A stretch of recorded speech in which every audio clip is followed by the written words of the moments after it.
Hey guys, Ken here from the Retro Toys Sculpt channel in Malaysia. On the channel today, I'm checking out the new Spin Master Dark Knight movie Batman figure. This is the Batman as portrayed by actor Christian Bale in the Christopher Nolan Dark Knight trilogy movies. And as I covered in a previous video, I was surprised to see both this figure and the Heath Ledger Joker figure from the same movie turn up here at the Toys R Us store right here in Malaysia. I did not see any news prior to that Spin Master had a line of figures based on legacy Batman movies, something they've never done before. Now, we've seen their product for new DC movies, but never for something from 15 over years ago. So this was a pleasant surprise. What I'm not too crazy about is the plastic-free packaging that they're using on the boxes now. This whole thing pretty much started with Hasbro and has now spread across the majority of other commercial toy companies out there. And we first started seeing this approach on Spin Master's Blue Beetle movie figures from last year, which were all nicely made, but flopped, sadly, because the movie flopped as well. Now, I have mentioned before that I'm not a fan of plastic-free packaging. I've seen the amount of theft and damages at the toy store on all of these open window box packages, for a variety of figures across the board. And what happens is that people just can't resist wanting to just reach their hands inside and just touch the figure, move it around. As you can see with something like this, it causes the dents to appear on the sides of the package. I found this like that, alright? And on some of the packages, I saw that there were tears in them, not just dents, but rips in the cardboard as well. I think what doesn't help is the fact that the cardboard being used here is super thin. It's almost like paper with just some minimum extra strength, right?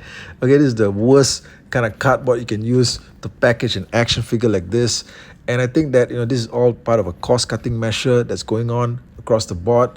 I don't know, but it's definitely resulting in more damaged boxes on the shelves at retail. Think about that. You do get a lot of graphics on the sides of the box. On this side, you get the bat symbol, and then all around it, there's a silhouette effect of bats, just flying all around it. On the other side, you have an image of Batman just staring at you intensely, because that's Batman, right? Batman is an intense guy, right? But this is a nice portrait of the character to have on the box. On the back, you get an image of the actual Batman toy figure with his hand outstretched in attack mode, because that is really all you can do with this figure, as he does not come with any accessories of any kind. Now, there is a cross-sell here also with the movie Joker figure that's being sold in stores, and there's a lot of text at the bottom here, but nothing that resembles anything of a product description or biography or anything like that. Sometimes you might have some text on these boxes that says something like, celebrating the 85th anniversary of the Dark Knight. We have, nothing like that here though, so now we're going to get him out of the box and check him out. But before that, if you're watching the channel for the first time and you enjoy this content, do support what I'm doing here by leaving a like on the video and hitting that subscribe button. That really helps out a lot. And thank you for being here with me today. The underside of the box has a piece of tape holding it together. Once you slice the tape, you can get the flaps open, and then you can slide the tray containing the figure out. But there isn't any way to close the box up, not to close it back up, unless you plan to get it retaped, Another area where I think that they're cutting the cost on. Now, the yellow backdrop of the figure isn't just plain yellow. If you look closely, you'll see that it's filled with panels of classic comic book art from Batman books over the last few decades. All this is no doubt a celebration nod to this year's 85th anniversary of the Bat. Now, once you get your Batman action figure out, the first thing you want to do is to see if he stands up okay. Yep, looks good to me. Spin Master has achieved a lot of goodwill with their fans, I think, for the work they've been doing on their face sculpts.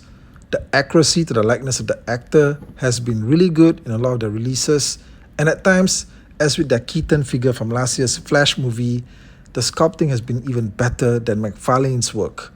Now this year, I would say it's a very good sculpt of actor Christian Bale, and from certain angles, when you look at it, it's like, damn, it really is him. And other times, when you're looking at the figure straight on, it kind of looks like the face of someone who you would see sitting behind you in church on Sunday morning. Okay, I don't know, right? But look, it's a good sculpt. And if you collect the Spin Master 12-inch figures, you know what the deal is with the articulation. He gets a smooth turn at the neck. But what you really want is for this thing to be on a ball joint so that you can get him moving his head downwards. Okay, because staring downwards is just a very Batman thing to do. What is on a ball joint as usual are his shoulders. These have some very smooth rotation with nothing hindering them. And then aside from that, you also get a ball joint at his elbow. He can swivel it from left to right and also bend it up and down. The wrist can turn, and then you get very nice detailing on the body armor that runs along his arms. Also on the spikes. Okay, check this out.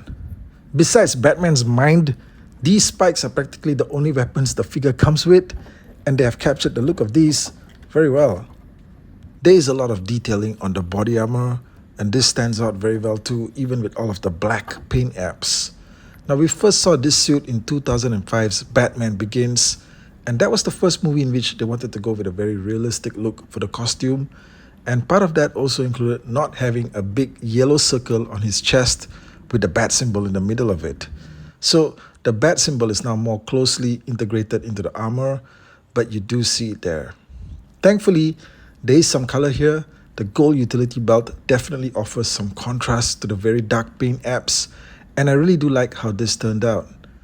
The one key area that Spin Master could definitely improve on is to add a waist joint to the figures. Okay, you notice that this is missing across all of their product lines and not just the 12-inch figure scales. So just having that one joint there at the waist would add so much more to the figure's potential. Elsewhere, it's business as usual with the ball joints at the thighs. It's always great that they went the extra mile to include that. You do get a very smooth bend at the knee, and you see how their figures are almost fully articulated, except that in addition to there being no waist joint, there's also no ankle joints, alright? Although I suppose an ankle joint might make some 12-inch figures difficult to stand, and here, well, it isn't really that necessary. Now here's a view of the figure from the back. I'm really glad that these things come with actual cloth capes. Some companies might still go with plastic capes in their figures, but I always felt that using a soft goods cloth cape makes the figure seem more premium.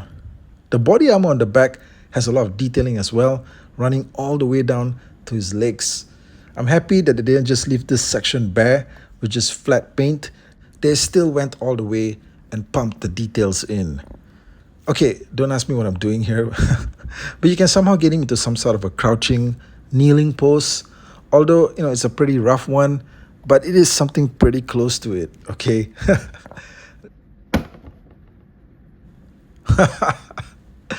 Not bad.